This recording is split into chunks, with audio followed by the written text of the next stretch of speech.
मैं ना बोलना कैसे सीखूं? स्टूडेंट, जब भी मैं किसी को ना बोलता हूं तो मुझे बुरा क्यों लगता है? जब भी मैं दिल से किसी को ना बोलने की कोशिश करता हूं, एक गिल्ट फीलिंग मुझे ऐसा करने से रोक देती है। टीचर, तुम्हें ऐसा क्यों लगता है? स्टूडेंट, पता नहीं, बस एक डर लगता है। टीचर, तुम्हारी ये प्रॉब्लम मुझे पूरी तरह से समझ में नहीं आई है, फिर भी मैं तुम्हें इसके बारे में कुछ बताता हूं। तुम्हें शायद ना बोलने में इसीलिए दिक्कत होती है क्योंकि तुम ओवरथिंक करने लगते हो कि सामने वाला फिर तुम्हारे बारे में क्या सोचेगा। देखो, सच्चाई ये है कि हम एक ऐसे एनवायरनमेंट में बड़े हुए हैं जहां हाँ बोलना हमारी कैपेबिलिटीज को रिफ्लेक्ट करता है और ना बोलना हमारी काम नहीं करने की इच्छा को। स्टूडेंट, हाँ, आपकी ये बात काफी सही है।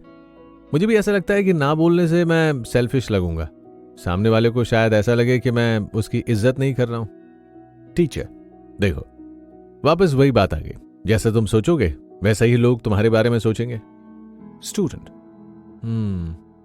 तो आप कैसे किसी को ना बोलते हो? टीचर, मैं ना बोलने की परमिशन ले लेता हूं। स्टूडेंट, जैसे? टीचर, मानो तुम्हें एक गैदरिंग में इनवाइट करा गया है और तुम्हारी जाने की इच्छा नहीं है। तुम्हें पता है कि तुम वहां बोर हो जाओगे, तुम मना नहीं कर पा रहे हो क्योंकि तुम्हें लगता है कि ऐसा करने से तुम उसकी रिस्पेक्ट नहीं कर रहे हो। ऐसी सिचुएशन में तुम उसको पूछो, अगर मैं ना हूं तो चलेगा? तुम्हें क्या लगता है वो कैसे रिस्पॉन्ड करेगा? ना बोलने से अच्छा तुम उन्हीं से पूछ लो कि अगर मैं ना बोलूं तो चलेगा। बहुत कम लोगों को इसमें कोई प्रॉब्लम होगी। स्टूडेंट, अगर मेरा जाना बहुत इंपॉर्टेंट हुआ तो शायद सामने वाला मेरी इस रिक्वेस्ट को रिजेक्ट कर दे, लेकिन ऐसा बहुत कम सिचुएशन में हो सकता है। आपकी ये अप्रोच काम आ सकती है। टीचर, एकदम सही। जब तुम उससे वो क्वेश्चन पूछोगे तो तुम उसी से परमिशन मांगोगे, ना कि उसकी डिसरिस्पेक्ट करोगे। और बहुत कम लोग होंगे जो तुम्हारी रिक्वेस्ट रिजेक्ट कर देंगे। तुम्हारा जाना बहुत ही जरूरी है तो अलग बात है। स्टूडेंट, फिर भी लोग ऐसा क्यों करने से डरते हैं? हम रिलेशनशिप्स, फ्रेंडशिप, ऑफिसेज और बाकी जगह ना बोलते वक्त डर जाते हैं। मैं कैसे खुद को बदल सकता हूं जिससे मुझ में ये गिल्ट फीलिंग आनी बंद हो जाए?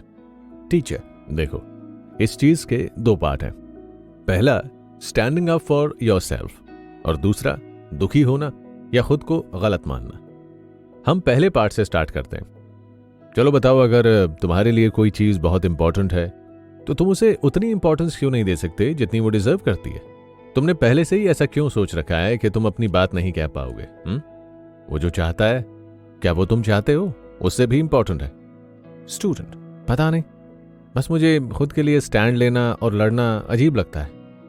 टीचर, अपने लिए स्टैंड लेने में कोई दिक्कत नहीं है, इसमें अजीब लगने वाली कौन सी बात है?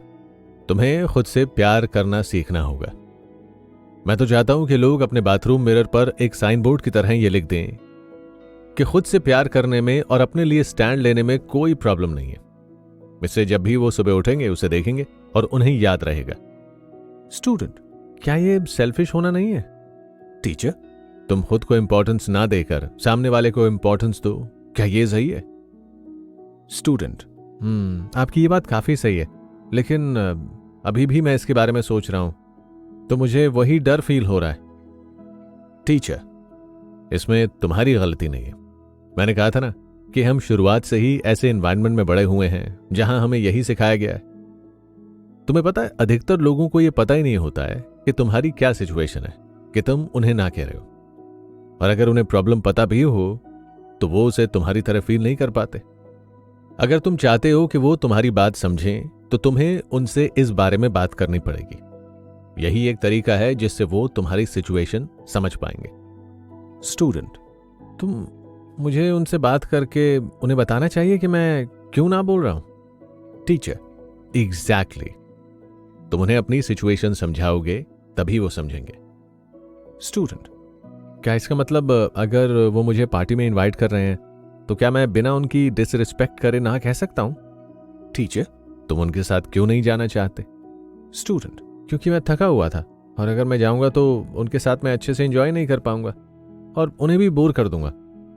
ऐसा नहीं है कि मुझे उनकी कंपनी पसंद नहीं है, लेकिन आज मेरा मन नहीं है। टीचर, तो तुम्हें ऐसा कहने से कौन रोक रहा है? स्टूडेंट, शायद उनको ये बुरा लगे और उन्हें लगे कि मैं चेंज हो गया हूं।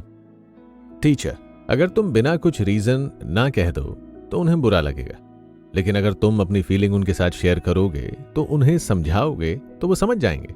जैसे, भाई आज मैं बहुत थका हुआ हूं, अगर मैं आ भी जाऊंगा तो एंजॉय नहीं कर पाऊंगा और तुम लोगों का भी मूड खराब कर दूंगा, तो अगर मैं ना बोलूं तो चलेगा। अगर वो तुम्हारे अच्छे दोस्त हैं तो वो तुम्हारी बात जरूर समझेंगे, और अगर वो नहीं समझ रहे हैं तो शायद वो तुम्हारे अच्छे दोस्त ही नहीं है। एक अच्छा दोस्त तुम्हारी सिचुएशन को समझने की कोशिश जरूर करेगा। स्टूडेंट, अब मैं अच्छी तरह समझ गया ये कितना सही है कि मैं उन्हें समझाकर ना बोल सकता हूं। इसमें कोई डरने वाली या गिल्ट फील करने वाली बात नहीं है, और इससे ये भी फायदा है कि मुझे भी पता चलेगा कि कौन मेरा अच्छा दोस्त है और कौन नहीं।